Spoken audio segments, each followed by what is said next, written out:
নমস্কাৰ মই ডক্টৰ পংকজ গোস্বামী আজি আপোনালোকৰ আগত সুইমিং পুলত গ'লে আমাৰ চকুৰ ইনফেকশ্যন কি হ'ব পাৰে সেই সম্পৰ্কে কিছু কথা ক'বলৈ ওলাইছোঁ।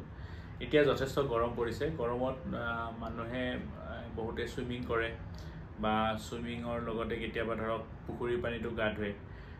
তো এই সুইমিং পুলত যেতিয়া আমি সাঁতোৰো তেতিয়াহ'লে আমি সদায় এযোৰ চশমা পিন্ধি থকা উচিত, যিযোৰ মানে প্ৰটেক্টিভ গ্লাছ থাকে।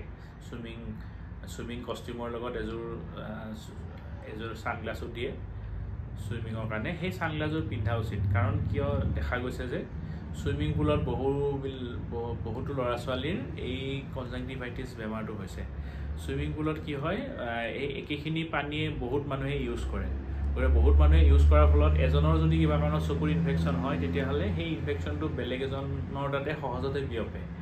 আৰু বিয়পিলে কি হয়, প্ৰথম অৱস্থাত চকুটো খজুৱাই ৰঙা পৰে, তাৰপিছত ফেচকুৰি ওলায় আৰু কেতিয়াবা ধৰক চকুটো বেছিকৈ ফুলি যাব পাৰে। আৰু তেতিয়া যদি আপুনি চকুটো জোৰকৈ এনেকৈ ঘঁহি দিয়ে তেতিয়াহ'লে চকুৰ ভিতৰৰ পৰা ডিছচাৰ্জ ওলাব, হোৱাইট ডিছচাৰ্জ, আৰু লগতে চকুটো বেছিকৈ ৰঙা পৰি ফুলি উঠিব। তেনেকুৱা যদি হয় তেতিয়াহ'লে সোনকালে প্ৰটেকশ্যনৰ ব্যৱস্থা কৰিব লাগে আৰু এজন চকু চিকিৎসকৰ লগত আলোচনা কৰি পেলাই ট্ৰিটমেণ্ট ল'ব লাগে। আৰু এইটো নহ'বৰ কাৰণে আমি সদায় চুইমিং পুলত যাওঁতে সাৱধান হ'ব লাগে, আৰু চুইমিং পুল যোৱাৰ আগতেও গা ধুব লাগে, আৰু চুইমিং পুলত গা ধুই উঠি পেলাইও চাফা পানীৰে ভালকৈ গা ধুব লাগে। আৰু চুইমিং পুলত থকা সময়ত এযোৰ ছানগ্লাছ পিন্ধি থাকিব লাগে, যাতে চকুৰ সেই চুইমিং পুলৰ পানীটো চকুত নোসোমায়। নহ'লে কি হয়, এই পানীটোৰ পৰাই বহুতৰে মানে ভাইৰেল কনজাংটিভাইটিছ বা বেক্টেৰিয়েল কনজাংটিভাইটিছ হোৱা দেখা যায়। আৰু ধৰক আপুনি পুখুৰীৰ পানীত গা ধোৱাৰ সময়তো দেখা যায় যে সেই পুখুৰীৰ পানী বহুত মানুহে ইউজ কৰে। কিছুমানে তাতে গা ধুৱে, কিছুমানে তাতে বেলেগ কামৰ কাৰণে ইউজ কৰে। গতিকে সেই পানীখিনি যেতিয়া আমি সাঁতোৰো তেতিয়াও তাৰ পৰাও আমাৰ কেতিয়াবা এই কনজাংটিভাইটিছ হোৱাটো দেখা যায়।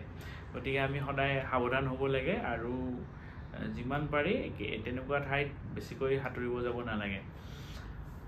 তাৰোপৰি আমি গৰমকালি দেখা যায় যে কেতিয়াবা ধৰক চকুটো খজুৱাই বা গাটো খজুৱাই, তেতিয়া যদি আমি চকুটো হাত নোধোৱাকৈ খজুৱাই দিওঁ তেতিয়াহ'লে হাতত যিবোৰ ধূলি বালি থাকে, এই ধূলি বালিবিলাকত একচুৱেলি বেক্টেৰিয়া বা ভাইৰাছ লাগি থাকে। সেই ধূলি বালিত থকা বেক্টেৰিয়া বা ভাইৰাছ যদি চকুত যায় তাৰ পৰা আমাৰ কনজাংটিভাইটিছ হ'ব পাৰে।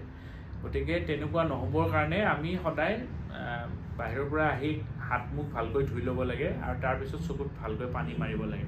আৰু বাহিৰত থাকোঁতেও যদি চকুটো খজুৱাই তেতিয়া কেতিয়াও আমি হাতেৰে চকুটো স্পৰ্শ কৰিব নালাগে।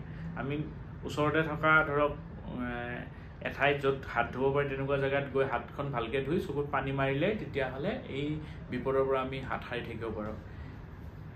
গতিকে আমি এইটো ক'ব পাৰোঁ যে আপোনাৰ হাইজিন মেইনটেইন কৰিলে, প্ৰপাৰ হাইজিন যদি আমি মেইনটেইন কৰোঁ তেতিয়াহ'লে এই কনজাংটিভাইটিছ বেমাৰটোৰ পৰা আমি হাত সাৰি থাকিব পাৰোঁ। আৰু এই গ্ৰীষ্মকালত বেছিকৈ হোৱা দেখা যায়, কাৰণ এইকেইদিন যথেষ্ট গৰম পৰিছে। আকৌ ধৰক যিখিনি সময়ত ঋতু চেঞ্জ হয় সেইখিনি সময়তো বেছিকৈ হোৱা এইটো দেখা যায়।